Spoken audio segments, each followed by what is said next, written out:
नमस्कार दोस्तों, मैं हूं राज और आप देख रहे हैं हाईवे 33। दोस्तों, आज की जो कहानी, जो घटना है, एक ट्रक ड्राइवर की है जिनका नाम है उपेंद्र। उपेंद्र जो थे ना, 28 साल के और नौजवान थे।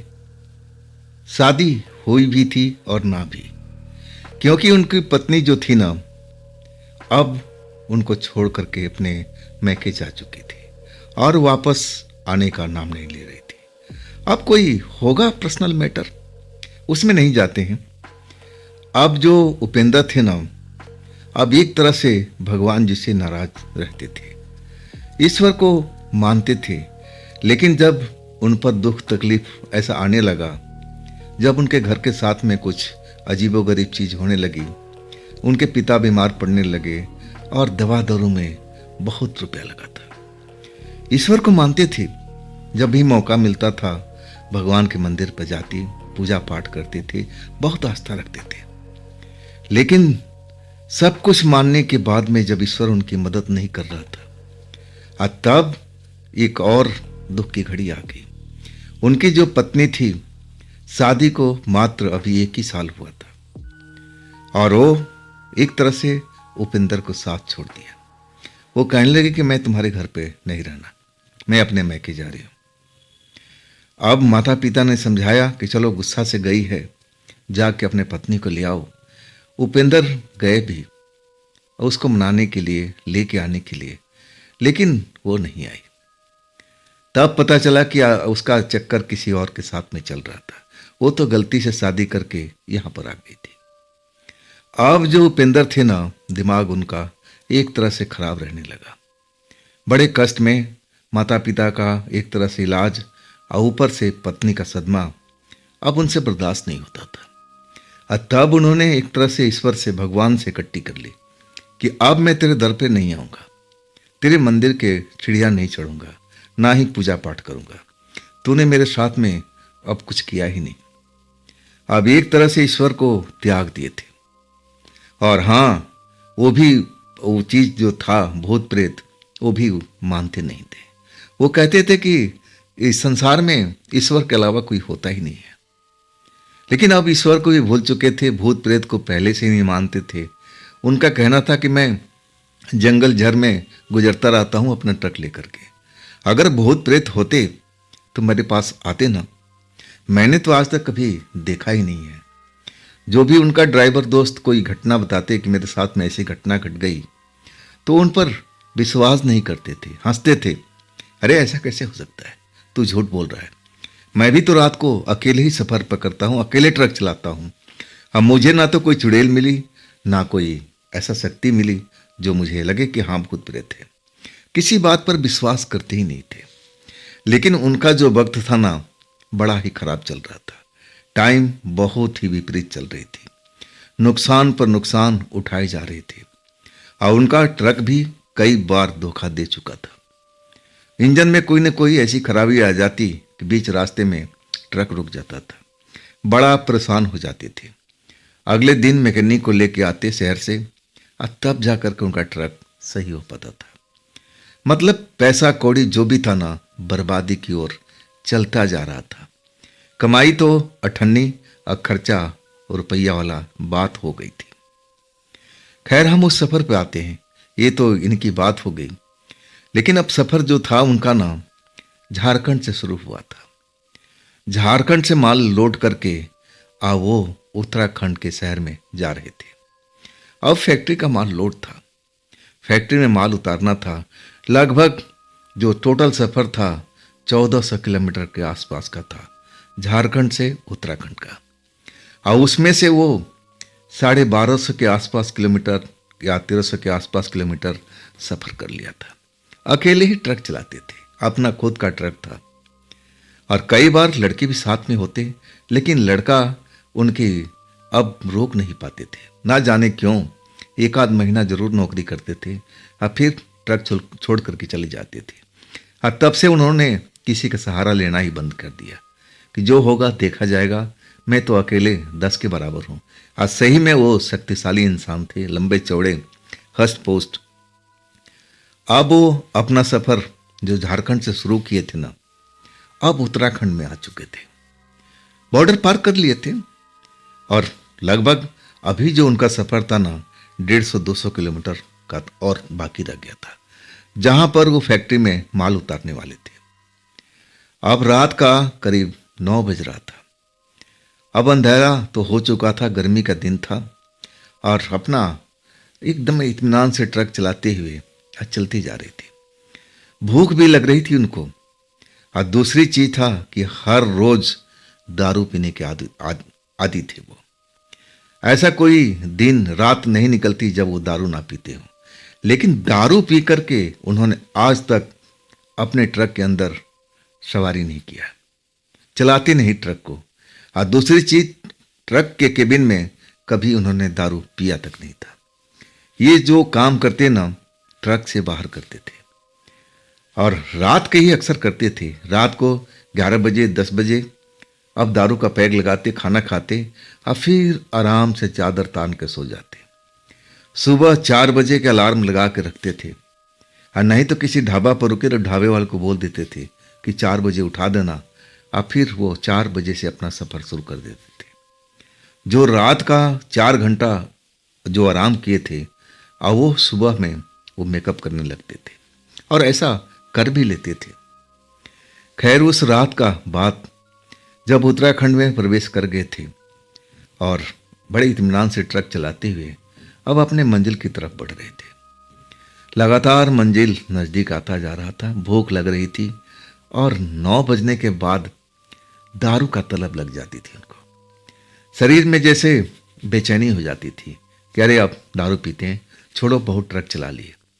और उस रात तो थके हुए भी थे, लगातार सफ़र करके आ रहे थे वो। 1400 किलोमीटर का सफ़र अब इंसान को थका ही देता है। हाँ, बीच में कुछ जगह पर जरूर रुके थे भोजन वोजन करने के लिए, लेकिन वो प्रॉपर आराम नहीं कर पाए थे। आखिरकार जब उत्तराखंड में प्रवेश कर गए, अब सामने जंगलात थी, जंगल वाला रोड था। अब वो देखने लगे कोई ढाबा आसपास में मिल जाए जहाँ पर हम भोजन भी कर पाए और वहाँ पर दारू भी पी सके और आराम भी कर सके। लेकिन ये झारखंड नहीं था, ये तो पहाड़ी क्षेत्र था और यहाँ ढाबा बड़ी मुश्किल से रोड पर अब मिलते हैं। जो साफ सुथरा समतल जगह हो वहीं पर तो होंगे। अब वो जंगल झाड़ में ढूंढ रहे ढाबा तो कहाँ से मिलने वाला है। अब वो सोचने लगे कि जंगल का रास्ता जो थोड़ा बहुत है उसको पार कर लें, और इसके बाद भूख लग रही है, कोई ढाबा मिल जाए तो मैं बैठ के खाना खाऊं और अपना दारू भी पीऊं, आराम भी करूं। अब जंगल का रास्ता पार हो चुका था। अभी तो आने वाला है, अभी और जंगल थे, पहाड़ी क्षेत्र था, लेकिन पहला ही अब पार हुआ था। अब इसके बाद अब वो भूख से बेचैन हो चुके थे और सबसे भूख तो दारू की लगी हुई थी। अब वो देखना शुरू किए कि आसपास में कोई ढाबा कुछ और मिल जाए। हाँ, ढाबा जरूर मिला, लेकिन जैसा ढाबा वो ढूंढना चाहते थे कि जहाँ पर नॉनवेज पकता हो, मिलता हो, वो ढाबा नहीं था। वैष्णो ढाबा था, सीधा सिंपल खाना। अब भूख लगी थी तो करे क्या, ट्रक रोकती है वहाँ पर। अंदर जाके पूछते हैं कि भाई कुछ नॉन वेज, तो ढाबा वाले ने बिल्कुल मना कर दिया कि नहीं जी, यहाँ हम नॉन वेज पकाते ही नहीं हैं। आखिरकार अब उन्होंने इजाज़त मांगी कि भाई ठीक है, नॉन वेज तो नहीं, भेज ही दे देना, लेकिन क्या मैं ड्रिंक कर पाऊँगा। ढाबे वाले ने क्लियर मना कर दिया कि नहीं भाई, यहाँ हम ड्रिंक भी अलाउ नहीं करते हैं, आपको यहाँ ड्रिंक पीने नहीं देंगे। भोजन करना है आराम से कीजिए, चारपाई लगी है, अगर आपको सोना है आराम से कीजिए, लेकिन दारू मैं पीने नहीं दूंगा यहाँ पर, यह मेरा नियम है। आप पेशे में पड़ गए थे उपेंद्र कि बिना दारू हलक से, अब बिना पिए हुए, अब उनको भोजन भी तो अच्छा नहीं लगेगा ना, वो ऐसा करना चाहते थे। तब उन्होंने सोच समझा कि अब क्या करें, और तब उन्होंने फैसला ले दिया कि चलो खाना पैक करवा लेते हैं।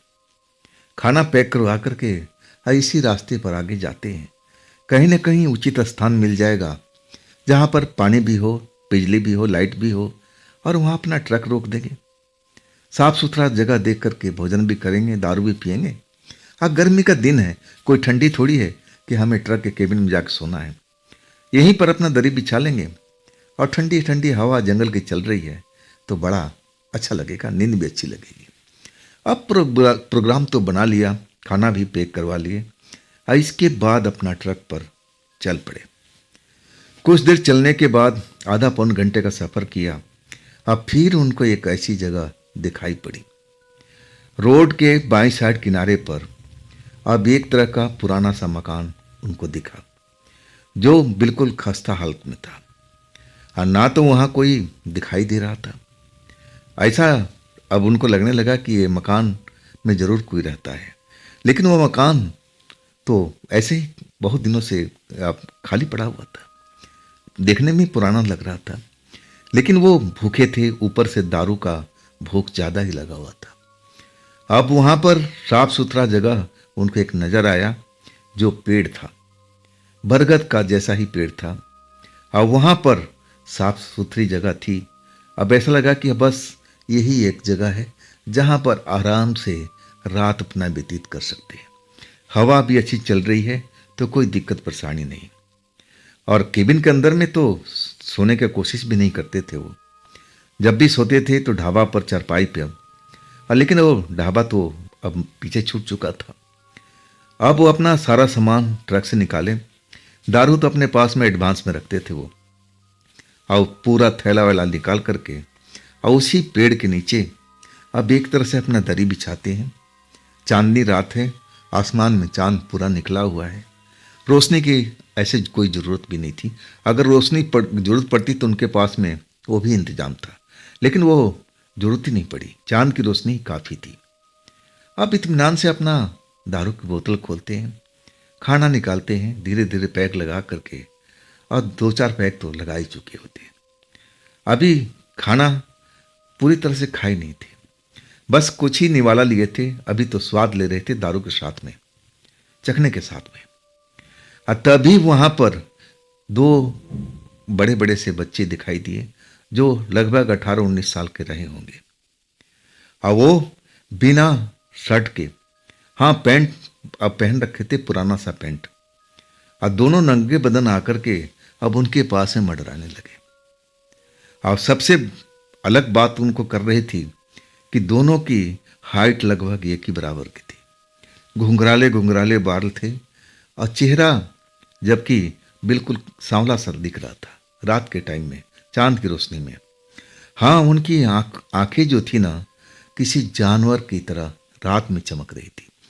चांद की सीधी रोशनी उन पर पड़ती ना तो उनकी आंखें किसी जानवर की तरह चमकने लगती।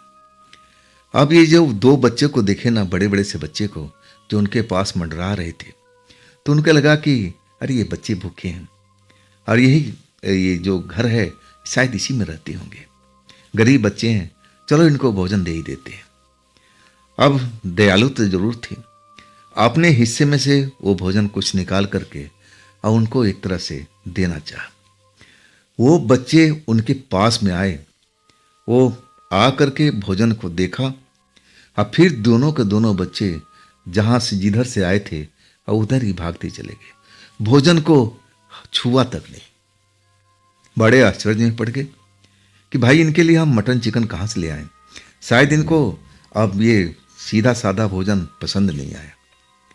अब एक तरह से अब सब कुछ भूल करके उपेंद्र जी अपने काम भोजन करने में लग गए। चलो नहीं खाया, अब क्या कर सकते हैं। अब फिर वही भोजन को अपना ग्रहण करने लगे, खाने लगे, दारू पीने लगे। कुछ ही देर हुआ था और तभी एक लड़की उधर से आती हुई दिखी। जिधर दोनों बच्चे गए थे ना, उधर से एक लड़की आती हुई दिखी। उसकी अब पाजेब की आवाज़ छन छन छन छन करके सुनाई पड़ने लगी। अब उनको लगा कि ये जो दोनों बच्चे गए ना, उनकी माँ बहन कोई होगी। अब ये क्या करने आ रही है। तब तक आधी रात के आसपास अब होने जा रहा था। अगर चांद की रोशनी नहीं होती ना तो सही ढंग से उस मकान को, टूटा फूटा मकान को, पुराना मकान को देख भी नहीं पाते, ना वो क्लियर जगह नजर आती। लेकिन चांद आज बड़ा था, शायद आज पूनम की रात थी, इसलिए रोशनी भी भरपूर थी। वो लड़की अब उनके पास आ करके रुक गई, थोड़ी ही दूरी पर। अपनी आंखें फाड़ फाड़ करके अब उपेंद्र जी को देखने लगी। फिर वो नशे में तो थे ही, उनको लगा कि ये भी भूखी है, शायद इसके भाई होंगे और उन्होंने बोला होगा कि कोई वहाँ ड्राइवर खाना दे रहा है। अब वो तो शायद शर्म से नहीं ले पाए या उनको कुछ और चीज़ चाहिए थी, वो तो उनके पास में थी नहीं। तो ये लड़की जरूर आ गई है, ये भी भूखी होगी। अब एक तरह से जो भी खाना बचा हुआ था ना, अब उस लड़की को ऑफर कर दिए कि आ जाओ, अगर आपको भूख लगी है तो खाना ये पड़ा हुआ है, आप खा सकती हो, ले जा सकती हो। वो लड़की खाने को घुर नहीं रही थी, वो पास में रखा हुआ दारू का बोतल उसको घुरे जा रही थी। और उपेंद्र जी को तो इतना ध्यान ही नहीं था कि लड़की कहीं दारू पीती है, वो तो बिल्कुल इस बात से बेपरवाह थे। अब वो भोजन दे रहे हैं कि ले जाओ, ये लो भोजन, अपने घर ले जाओ और खाना खा के सो जाना। लड़की जवान थी, लेकिन जो उपेंद्र थे ना, अब ऐसे चरित्र के नहीं थे कि वो किसी जवान लड़की को देख करके फट से मोहित हो जाएं, उस पर आकर्षित हो जाएं, ऐसा उनका रूप नहीं था। बड़ा ही सच्चे दिल के इंसान थे। हाँ, औरतों का, लड़कियों का कदर करना जानते थे। खैर, अब 2-3 बार बोलने के बाद में जब लड़की अब लगातार उनके खाने की तरफ देख रही है, तो उपेंद्र जी कहने लगे कि देखो, मेरे पास में तो यही रूखा सूखा है। हालांकि मैं भी नॉनवेज खाने वाला बंदा हूँ, लेकिन नॉनवेज तो यहाँ पर ढाबा में मिला ही नहीं, मजबूरी थी। और मेरे पास में तो फिलहाल यही है, अगर आप भूखी हो तो ले जा सकती हो, और नहीं तो मैं भी अब खा ही लूँगा। अब आपके आगे की मर्जी, आप जानो। लड़की उस जगह से हिल नहीं रही है। तब उपेंद्र जी अब उसको देखने लगते हैं कि भाई, लड़की काफ़ी देर से खड़ी, ना तो खाने को ले रही है, तो चाहती क्या है। अब उसको सरसरी निगाह से देखने लगे, नीचे से ऊपर तक। अब वो लड़की जो थी ना, पुराने जमाने के जैसे स्टाइल में कपड़ा पहना जाता है, अब वैसा ही पहन रखी थी। लेकिन जो भी पहन रखी थी ना, देखने में बड़ा अच्छी लग रही थी। सुंदर चेहरा था, बड़े बड़े बाल खुले हुए थे, जो हवा चलता था तो लहरा रहे थे। और उसकी आंखें की पलकें जो थी ना, झपक नहीं रही थी, लगातार बड़ी बड़ी आंखों से घूर रही थी। अब किसको घूर रही है, अब थोड़ा उपेंद्र जी हैरान थे। लड़की अभी तक कुछ बोली नहीं थी। 2-3 बार खाना का ऑफर देने के बाद भी लड़की ना तो उनके पास में आई, ना कुछ आवाज किया कि मुझे ये चाहिए। तब उपेंद्र जी हैरान हो गए और उस लड़की से कहने लगे, अरे आपको चाहिए क्या, जो चाहिए आप बताओ, अगर मेरे पास में होगा तो मैं जरूर दूंगा। क्या आपको रुपए पैसे की जरूरत है। अब दयालु तो थे ही, गरीबों पर बड़ा दया दिखाते थे और लिफ्ट भी दे देते थे। दिन के टाइम में, रात में कभी लिफ्ट नहीं देते थे। उनको लगा कि जरूर ये लड़की जो आई है ना, अब इसको पैसे कौड़ी की जरूरत है। और अपना बटुआ खोल करके कुछ रुपए निकाल करके अब वो आगे बढ़ा देते कि ले जाओ, इससे आपका काम बन जाएगा।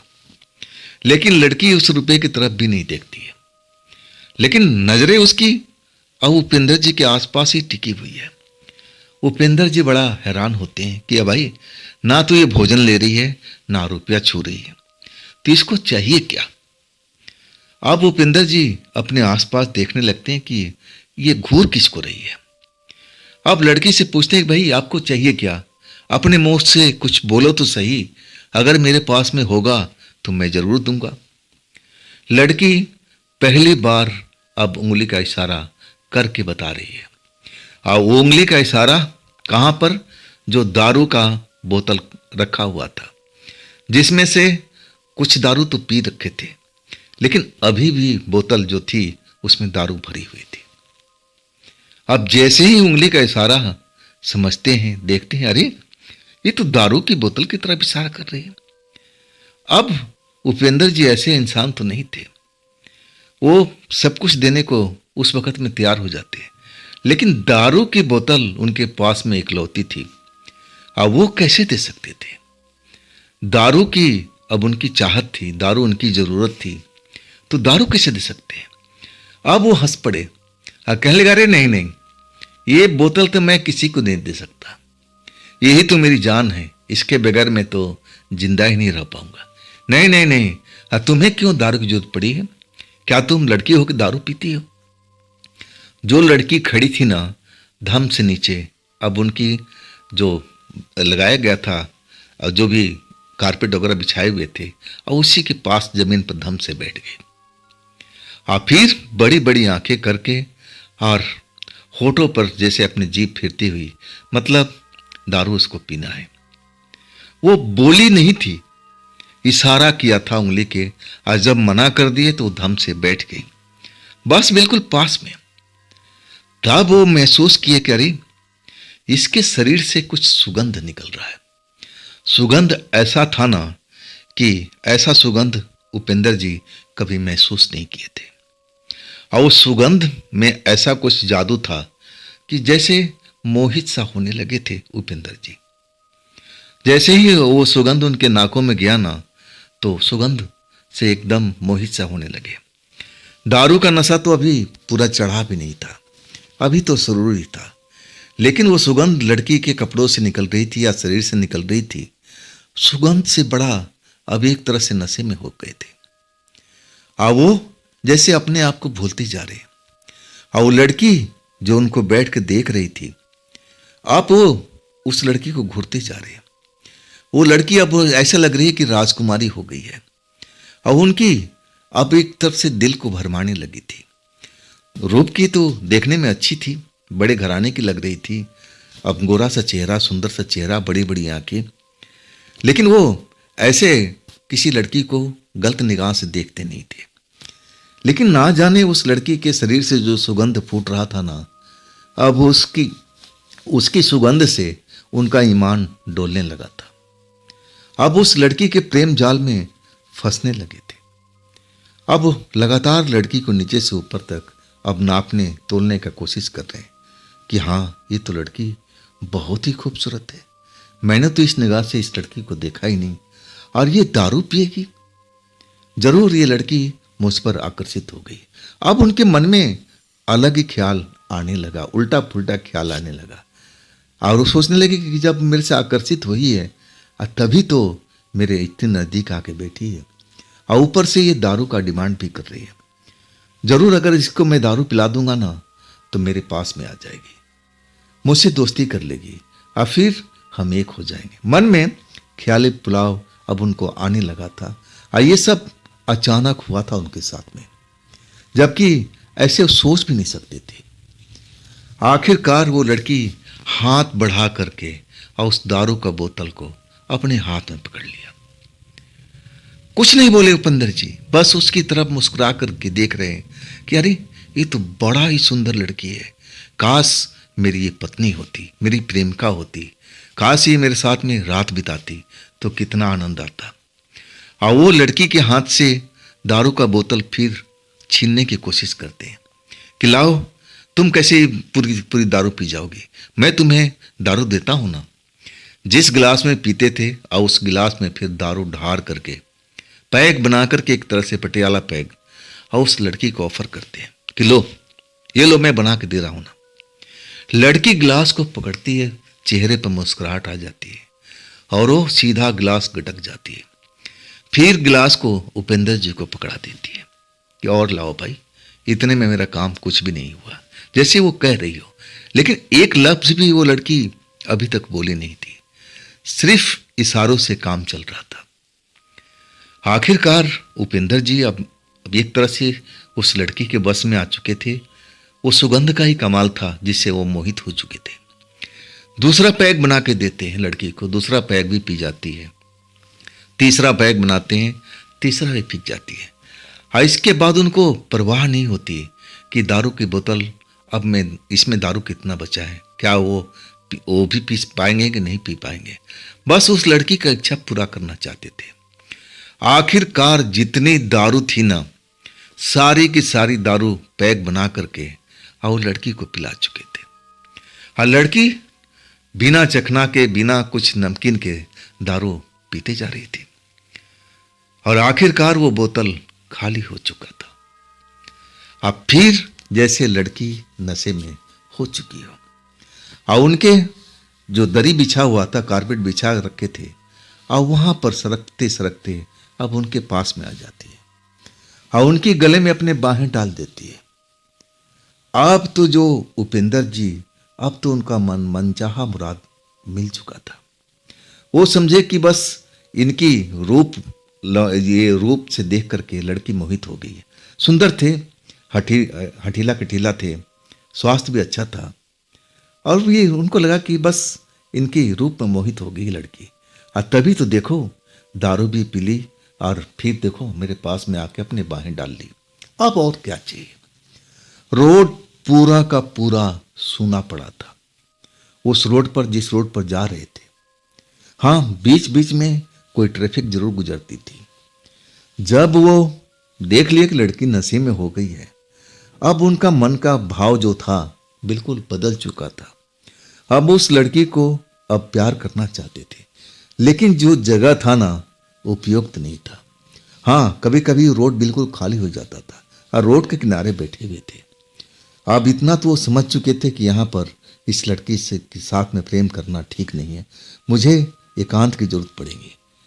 अब वो लड़की को पूछने लगे, उसको जो नशे में टुल हो चुकी थी, अब अपने कंधे पर, जो उनके कंधे पर सर रख करके और अपने बाहें लपेट लिया था, जैसे उनकी पत्नी हो ऐसा ही हो उस टाइम दिख रही थी। और उपेंद्र जी उसको जगा रहे थे कि अरे उठो उठो, क्या तुम नशे में इतनी हो चुकी हो? अरे तुम्हारा घर बार तो होगा कोई ना कोई। लड़की कुछ बोल नहीं रही थी, आंखें खोलती थी, और जब उपेंद्र जी उससे बात करने की कोशिश करते और वो पूछने लगे कि भाई तुम्हारा घर भी है, अगर हम यहाँ प्रेम करेंगे तो देखो ये तो आता जाता रास्ता है, क्या पता कोई गाड़ी गुजर जाए, अच्छा थोड़ी लगेगा, हमें एकांत में चलना चाहिए, तुम्हारा तो घर बार होगा ना। लड़की बात को समझ रही थी, फिर उंगली उठा दिया, वही पुराना घर जो रोड पर चमक रहा था। अब उपेंद्र जी तो इतना समझ में आ गया कि यही घर इस लड़की का है। वो पूछने लगे कि क्या घर में तुम्हारा माता पिता भाई बहन कोई रहता है कि तुम अकेली रहती हो इस वक्त में? लड़की इशारों में बताती है कि नहीं, वहां पर कोई नहीं है, बस घर खाली है। समझ जाते हैं। अब फिर लड़की को सहारा दे करके अब उठाते हैं, खुद खड़ा हो जाते हैं और लड़की से कहते हैं कि चलो अपने घर पर चलते हैं। लड़की अब एक एक कदम अब उठा रही है और चलते जा रही है, पीछे पीछे उपेंद्र जी सहारा दे करके चलते जा रहे हैं। आखिरकार उस घर के दरवाजे पर, दूसरी साइड में दरवाजा होता है, वहां पहुंचते हैं तो दरवाजा तो जैसे टूटा हुआ है, उसमें दरवाजे के नाम पर अब बस थोड़ी सी लकड़ी बची हुई थी, अब बाकी तो घर एक कबाड़ की तरह दिख रहा था। अब जो उपेंद्र जी नशे में थे और प्यार में आए हुए थे लड़की के जादू में, वो कहने लगे अरे ये तो कबाड़ का घर है, हम अंदर नहीं जाएंगे, सांप बिच्छू अंदर होंगे। सांप बिच्छू से बहुत ही उपेंद्र जी डरते थे। अब फिर इधर उधर जगह तलाशने लगे, कोई साफ सा जगह मिल जाए। आखिरकार एक जगह उनको उसी घर के सामने में मिल चुका था और वो साफ सुथरा जगह देख करके अब वहीं पर उस लड़की के साथ बैठ गए। लड़की ना जाने क्यों नहीं बोलती थी। उपेंद्र जी ना जाने कितनी बार उसको बुलवाने की कोशिश किए, लेकिन वो बोल ही नहीं पा रही थी। सुनती जरूर थी लेकिन आवाज नहीं निकालती थी, इशारों में जवाब देती थी। अब आखिरकार उसी जगह पर बैठ करके लड़की के साथ में अब प्रेम व्यवहार अपना करने लगे। अब नशा भी सवार था और दूसरी उस लड़की का जादू उनके सर पर चढ़ के बोल रहा था। आखिरकार उसी जगह पर अपना प्रेम उगरा करके और नींद जैसे अब उनके आंखों में आने लगी। और लड़की तो पहले ही सो चुकी थी जमीन पर, फर्श पर, और उन्हीं के बगल में, उसी के बगल में वो भी उपेंद्र जी सो चुके थे कि चलो अभी तो रात है, अब सुबह 4 बजे हम जग जाएंगे और फिर अपना ट्रक लेके अपने मंजिल की तरफ चले जाएंगे। और वो भी अब गहरी नींद में आ चुके हैं। लड़की का हाथ अब उनके सीने के ऊपर में रखा हुआ है। लड़की जैसे अब उनको जाना देना नहीं चाहती हो, पकड़ के अपने हाथ में जैसे बांध रखी हो। अब फिर उपेंद्र जी कुछ देर तक जगे रहे, लड़की के बारे में सोचते रहे कि आखिर लड़की इस घर की नहीं है तो कौन सी घर की है। जरूर इस घर के पीछे और भी गांव होंगे, घर होंगे। अब पहाड़ी ऐसे ही होते हैं गांव। अब वो ज़्यादा सोचे विचारे नहीं। अब एक तो नशे में थे, ऊपर से उस लड़की का जादू सर पे चढ़ के बोल रहा था। अब फिर वो कब सो गए पता ही नहीं चला। जब सुबह में आँख खुलती है ना, तो एकदम सब कुछ दिमाग में आ जाता है। अब वो अपने आप को देखते हैं तो एक टूटा फूटा घर के सामने अब एक जगह पर लेटे पड़े हैं। अब वो रात का बात याद आता कि अरे लड़की साथ में थी। लड़की को ढूंढते हैं, लड़की मिलती नहीं है। अब उठ के खड़े हो जाते हैं। अब वो समझ नहीं पाते हैं कि हुआ क्या रात में। उनको बस ये पता है कि लड़की उनके साथ में थी और लड़की अपने घर चली गई होगी। चलो, उसका भी काम हो गया, मेरा भी काम हो गया, अब क्या करना है। अब वो पूरा घर का राउंड मार करके अपने ट्रक के पास आते हैं। ट्रक बिल्कुल सही सलामत होता है, माल बिल्कुल लोड के लोड वैसे ही है, कोई चोरी चकारी नहीं। निश्चित हो जाते हैं कि सब कुछ सही है। अब फिर अपने ट्रक में सवार हो जाते हैं। अब अपने मंजिल की तरफ निकल पड़ते हैं, सब कुछ भूल करके, जैसे कुछ हुआ ही ना हो। आप फिर अपने मंजिल पर पहुंच जाते हैं, माल उतारते हैं। और माल उतारने के बाद में अब वहाँ पर जो आसपास में और ट्रक वाले हैं, अब उनसे बातचीत करने लगते हैं कि हम यहाँ से अब झारखंड हमें वापस जाना है, तो क्या यहाँ से कोई माल मिल सकता है। ऐसे ही ट्रक वाले करते हैं। तब उन्होंने बताया कि हाँ, थोड़ा आगे जाओगे तो एक ट्रांसपोर्ट का ऑफिस है और वहाँ पर जाओ, शायद वहाँ का उस साइड का माल आपको मिल जाए। अब अपना ट्रक लेकर ट्रांसपोर्ट ऑफिस में चले जाते हैं और वहाँ पर ट्रांसपोर्ट वाले से मिलते हैं, बताते हैं कि मैं झारखंड का रहने वाला हूँ और मुझे वापसी झारखंड ही जाना है, क्या माल है। तब वो ट्रांसपोर्ट वाले बोलते हैं हाँ, माल तो है, लेकिन माल मिलेगा आपको कल सुबह में। आपको इंतज़ार करना पड़ेगा। अगर इंतज़ार कर सकते हो तो कर लो, नहीं तो आप देख लो कहीं और जाना है तो। लेकिन अब वो उपेंद्र जी समझ जाते हैं कि नहीं, रुकना ही चाहिए। अब ये माल जो मिल रहा है इसको छोड़ना नहीं चाहिए। अब रात वहीं पर ट्रांसपोर्ट के ऑफिस के सामने अपनी ट्रक लगा देते हैं। अब फिर आराम करते हैं, दारू पीते हैं, खाना खाते हैं। अब फिर उस जगह पर बाहर में एक चबूतरा से बना हुआ था और वहाँ पर अपना दरी वरी बिछा करके, अब गर्मी का टाइम था, ट्रक के केबिन में सो नहीं सकते थे, आराम करने लगे। रात 11 बज चुका था। अब बिल्कुल आसपास में सन्नाटा पसर चुका था। जो भी ट्रांसपोर्ट के सामने में अब लोकल ट्रक वाले थे, अपने अपने ट्रक लेकर के चले गए थे। वहाँ पर बाहर का ट्रक में अब उन्हीं का ट्रक रह गया था। अब बड़े इत्मीनान से, डर तो लगता नहीं था उनको, और अपना दरी पर अब चबूतरे पर सोए हुए थे, नींद में जा चुके हैं। अचानक उनको एहसास होता है कि वही सुगंध जो रात में हमने उस जगह पर महसूस किया था, और वही सुगंध फिर से आना शुरू हो गया। हड़बड़ा करके आंखें खोलते हैं तो अपने बगल में उसी लड़की को पाते हैं जो उस रात को अब उनके साथ मिली थी, दारू पी थी, और वही लड़की बैठी हुई है और उनकी तरफ घूर के देख रही है। अब उस लड़की को देख करके इनकी बाछें खिल जाती है। अरे, ये तो लड़की उस रात वाली है, कल की रात वाली है, और ये मेरे साथ रात भी गुजारी थी। क्या ये लड़की यहाँ पर भी आ गई? अब उस लड़की को देख करके बड़ा खुश हो जाते हैं उपेंद्र जी। लड़की इशारा करती है, बोलती कुछ भी नहीं है, इशारा करती है कि उसको पीना है, दारू चाहिए। अब जो उपेंद्र जी है बड़ा खुश हो जाते हैं, चलो आज की रात भी मेरी रंगीन हो जाएगी। अपना ट्रक में से दारू की बोतल निकालते हैं, यहाँ पर दारू खरीद लिए थे और एक आध बोतल तो अब एक्स्ट्रा रखने लगे थे। अब उनके जो ट्रक के अंदर में 3 दारू की बोतल पड़ी हुई थी। अब उस लड़की को इशारा करते हैं कि रुको रुको, मैं लेके आ रहा हूँ। ट्रक में जाते हैं, दारू की बोतल निकाल के एक ले आते हैं, चखना पानी जो भी इंतजाम करना था सब कुछ कर देते हैं। अब फिर अपने दरी पर आप ले आकर के बोतल खोलते हैं और लड़की को पिलाते हैं, ले पी भाई। लड़की अब पिछली रात की तरह धड़ाधड़ पूरा का पूरा बोतल साफ कर जाती है। और इसके बाद वो नशे में ठुल हो जाती है। फिर उस कल की रात की तरह अब वो लड़की उनके एक तरह से अब बिल्कुल शरीर से सट करके जैसे नशे में टुल हो चुकी हो।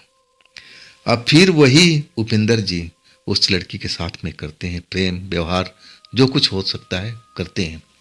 अब दोनों लोग उसी जगह पर उसी दरी पर सो जाते हैं। रात में 2:30 बजे के आसपास उपेंद्र जी बाथरूम करने के लिए उठते हैं, जाते हैं। आज भी चांद की रोशनी दिखाई दे रही है और लड़की बिल्कुल सोई हुई लग रही है। चेहरा सुंदर खूबसूरत तो थी ही। जब बाथरूम करके और जब लौटते हैं ना, और जब उस दरी पर देखते हैं, तब तो उनकी हिम्मत जवाब दी जाती है। जिस जगह पर वो सुंदर लड़की लेटी हुई थी और वहां पर काली कलोटी एक महिला, जो उसकी शक्ल देख करके कोई भी चीख मार सकता था, इतनी भयानक थी। और उनके बिस्तर पर लेटी हुई इधर से उधर करवट बदल रही है। जैसे उस चीज को देखते हैं, जो औरत ही लग रही थी, लेकिन बड़ा ही बेढंगा, बड़ा ही क्रूर, बड़ा ही घिनौना। आप तो उपेंद्र अपनी चीख को रोक नहीं पाते। भूत प्रेत से डरते नहीं थे, आप तो ईश्वर के पास भी नहीं जाते थे, मंदिर में भी नहीं जाते थे। लेकिन जब उन्होंने ऐसी चीज को देखा ना, तो उनके होश उड़ चुके थे। चीखने लगे, चिल्लाने लगे कि बचाओ बचाओ। तब तक वो जो लेटी हुई, अब वो चीज थी, जो महिला थी, एक बेढंगी कुरूप महिला, जो खूबसूरत रूप लेकर के उपेंद्र से मिली थी, अब वो अपने असली रूप में आ चुकी थी। जैसे ही चीखने लगे ना, वो झट से उठ करके और झपट्टा मारा उपेंद्र जी को, लिपट गई किसी जोक की तरह, छोड़ नहीं रही है। और उपेंद्र जी चीख पर चीख मारते रह गए, छोड़ो मुझे, छोड़ो मुझे, छोड़ो मुझे। लेकिन उसकी हंसी की आवाज सुनाई पड़ रही थी, जबकि वो कभी बोली नहीं थी। जब तक वो सुंदर स्त्री के रूप में थी, एक लफ्ज तक नहीं निकाला था। लेकिन जैसे ही अपना रूप बदला ना, हंसी उसकी निकलने लगी थी। अब भारी भरकम आवाज में बोलने लगी कि मैं तुम्हें छोड़ने के लिए यहां तक पीछा करी हूं, मैं तुम्हें छोड़ने वाली नहीं हूं। अब तो मैं तुझे पा चुकी हूं, अब तुम मुझसे दूर नहीं जा पाओगे, जहां जाओगे मैं तुम्हारे साथ में रहूंगी। और वो शरीर से चिपकी हुई। उपेंद्र जी का अब एक तरह से हालत जो थी ना, बहुत ही दयनीय हो चुकी थी। उस चीज से छुटकारा पाने के भरसक प्रयत्न कर रहे थे, लेकिन वो चीज जोंक के माफिक उनके बदन से चिपक गई थी। घिनौनी बदबू अब शरीर से आ रही थी, ऐसी घिनौनी बदबू जिसको बर्दाश्त नहीं कर पा रहे थे। भागने लगे इधर से उधर, इधर से उधर, कि किसी तरह से वो चीज शक्ति उनका पीछा छोड़ दे। लेकिन वो जैसे जोंक बन चुकी है, शरीर से लिपट चुकी है। अब ऐसा लगने लगा कि अब तो उपेंद्र जी की हालत खराब है, अब तो ये औरत छोड़ेगी नहीं, जरूर इनके साथ में कुछ बुरा करने वाली है।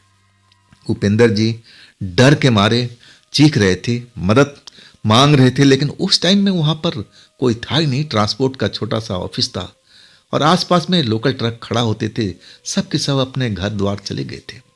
बाहर का ट्रक उनका ही खड़ा था। आखिरकार वो दौड़ने लगे, इधर से उधर, इधर से उधर। एक जगह पर उनको रोशनी दिखाई देती है, रोशनी को देख करके उस तरफ वो भागते हैं। जब वो जाते हैं ना, तो देखते हैं कि एक छोटा सा मंदिर रोड के किनारे, जहां पर एक झंडा फहर भी रहा है, लाल रंग का भगवा झंडा, और नीचे एक छोटा सा मंदिर बना हुआ है बजरंग बली का। वहां दीपक भी जल रही है। भगवान को मानते नहीं थे, लेकिन उस टाइम में उनके अलावा अब कोई चीज नजर नहीं आती।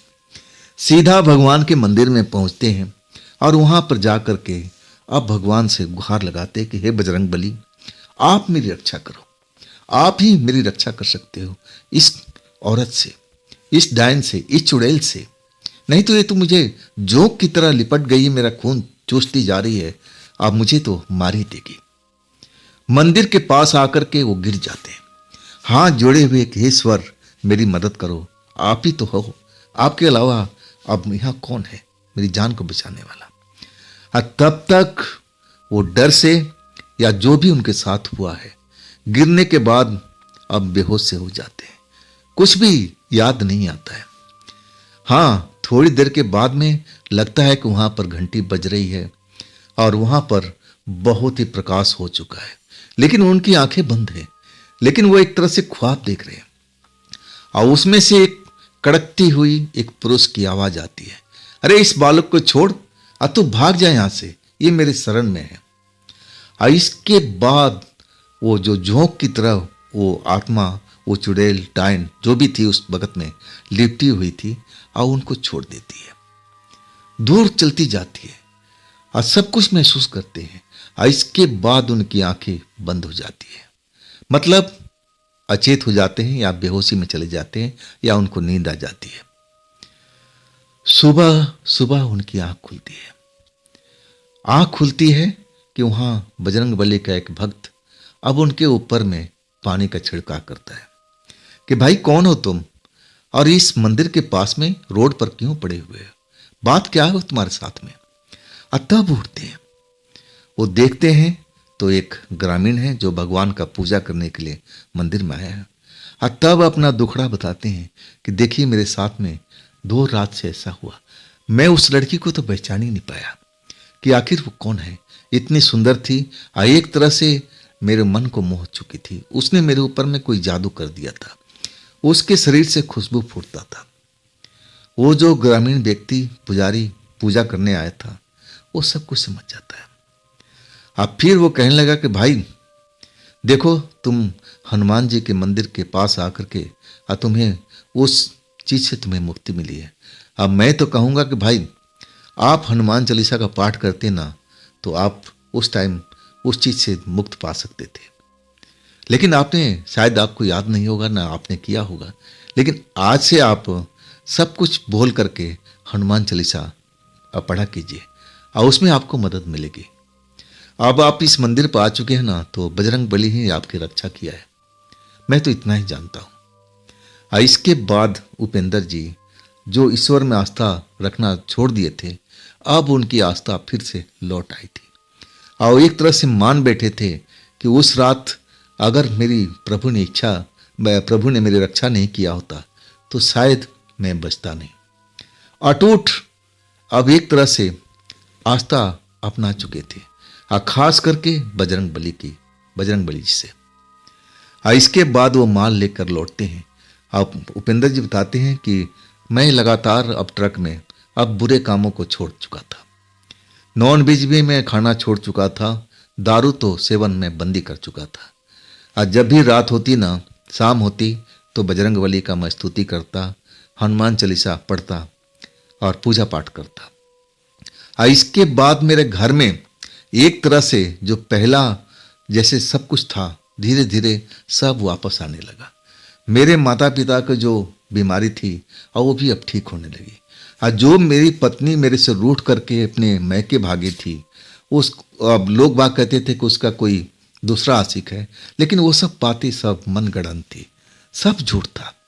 वो पत्नी भी अब लौट आई थी। और उपेंद्र जी के कहना था कि जब से मैं हनुमान जी का अब एक तरह से भक्त बना, सब कुछ धीरे धीरे सब कुछ सही हो गया था। तो दोस्तों, ये थी आज की कहानी उपेंद्र जी की, ट्रक ड्राइवर की। ये घटना कहानी आपको कैसी लगी कमेंट में ज़रूर बताइएगा। और दोस्तों, ये भी चैनल आप ही का है, तो इसको भी अपना प्यार दीजिए, लाइक कीजिए, सब्सक्राइब कीजिए, शेयर कीजिए। और फिर हम मिलते हैं ना कल इसी चैनल पर और इसी टाइम में। लेकिन जाने से पहले मैं आपसे एक ही रिक्वेस्ट करूंगा कि आप मेरे नए चैनल पर राज की कहानियां में नहीं गए हैं तो जल्दी से जाइए ना, उनमें जो कहानियां हैं आपकी इंतजार कर रही है और वो भी कहानियां बहुत ही मजेदार है। तो फिर अपना ख्याल रखिएगा। नमस्कार।